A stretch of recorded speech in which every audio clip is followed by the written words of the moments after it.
সারা জীবন স্বপ্ন দেখেছেন আল্লাহর ঘরের মেহমান হবেন, কিন্তু যাবেন কিভাবে? পকেটে নেই টাকা, আবার কাজও করেন ছোটখাটো। ক্লিনার হিসেবে কাজ করে যে কয় টাকা পান তাতে সংসার চালানোই দায়। তারপরও হজে যাওয়ার স্বপ্নে বিভোর এক ব্যক্তি পায়ে পায়ে করে জমিয়েছেন টাকা। অবশেষে ফুরিয়েছে প্রতীক্ষার প্রহর, এসেছে সেই মাহেন্দ্রক্ষণ। 40 বছর টাকা জমানোর পর পূরণ হয়েছে হজে যাওয়ার স্বপ্ন। শত বাধা পেরিয়ে পবিত্র হজ করতে সৌদি আরব পৌঁছেছেন সহধর্মিনীকে নিয়ে। আল্লাহর ঘরে হাজির হতে পেরে আনন্দে আত্মহারা হয়ে গেছেন এই দম্পতি। তাদের সারা জাগানো গল্পের বিস্তারিত জানাচ্ছেন আহমদুল্লাহ শিকদার। পবিত্র হজে যেতে অপেক্ষা করেছেন প্রায় 40 বছর। এজন্য পাই পাই করে জমিয়েছেন টাকা। অবশেষে পূরণ হয়েছে সেই স্বপ্ন।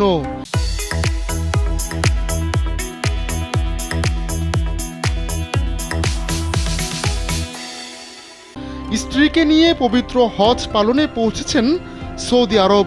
হজ সংশ্লিষ্ট এক কর্মসূচি মক্কা রুট প্রকল্পের আওতায় সৌদি আরব পৌঁছেছেন এই দম্পতি। এই কর্মসূচির আওতায় নির্দিষ্ট দেশ থেকে হজ করতে যাওয়ার সুযোগ করে দেওয়া হয়। আজীবনের লালিত স্বপ্ন পূরণ হওয়ায় খুশিতে আত্মহারা হয়ে গেছেন হজ করতে যাওয়া ইন্দোনেশিয়ান এই ব্যক্তি লেজিম্যান।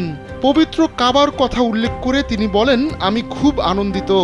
আমি বিশ্বাস করতে পারছিলাম না যে আমি নিজের চোখে পবিত্র কাবা দেখতে পাবো। এজন্য আল্লাহকে ধন্যবাদ জানিয়েছেন লেজিম্যান। আর যারা তাকে সহায়তা করেছেন তাদেরও ধন্যবাদ জানিয়েছেন তিনি। স্ত্রীর সাহায্য সহযোগিতায় 1986 সাল থেকে পবিত্র হজের জন্য টাকা জমানো শুরু করেন লেজিম্যান। এজন্য কঠোর পরিশ্রম করতে হয়েছে তাকে। আর অল্প অল্প করে জমিয়েছেন টাকা। শত বাধায়ও দমে যাননি। স্ত্রীর সঙ্গে মিলে টাকা জমানো অব্যাহত রাখেন। শেষ পর্যন্ত চলতি বছর হজ করার মতো যথেষ্ট টাকা জমাতে সক্ষম হন এই দম্পতি।